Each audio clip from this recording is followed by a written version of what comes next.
You thought there was a good chance they could pull this out, but the Toyota turning point of this game is when Dylan Larkin, who is going to be for Team America out there in Milan, he gets a goal on what we talked about, a turnover there behind the net, and it ends up Askarov not being able to get quite over enough to close the door.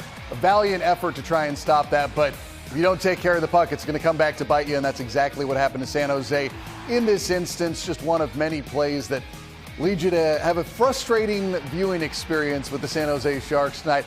All things considered, though, I actually liked a lot of what I saw from Yaroslav Askarov tonight. And even Randy and Drew talked about multiple times him being the best player on the ice tonight for San Jose. Yeah, you saw a couple times on these Detroit goals that two Sharks going to the puck carrier, where if you just look at the guy back door, Dylan Larkin, maybe take the body to him, and you can close that opportunity off. San Jose, as we know this season, they're not going to go away. They're going to pester you. They're going to push back. Macklin Celebrini is going to have some opportunities. And in the third period, guess what? Macklin Celebrini and the San Jose Sharks had opportunities to tie this game.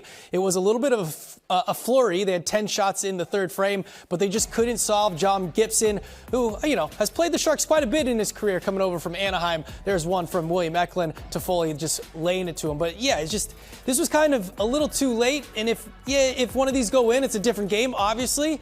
But they just didn't have this until the third period. It was one of those nights where he had the answer to everything the Sharks were putting on frame and came up with some big stops. And that's what it's going to take. And then, obviously you get up the empty netter. You're looking at a multi-goal deficit at that point. The writing was on the wall before that went in. You could tell the way the game was trending that San Jose wasn't going to earn 2 points, let alone one out of this one. But you do understand the frustration there from Macklin Celebrini. Yeah. He's the de facto leader of the future for this team. So I'm sure he views this as points that slipped away. And as you mentioned, they go to Florida now, a two-step against both the Panthers and the Lightning. So that's not an easy trip for anyone, even if right now the two-time reigning champions are not quite what they have been before due to injury. But even still, San Jose knows that they've got a big task in front of them as they continue this road trip.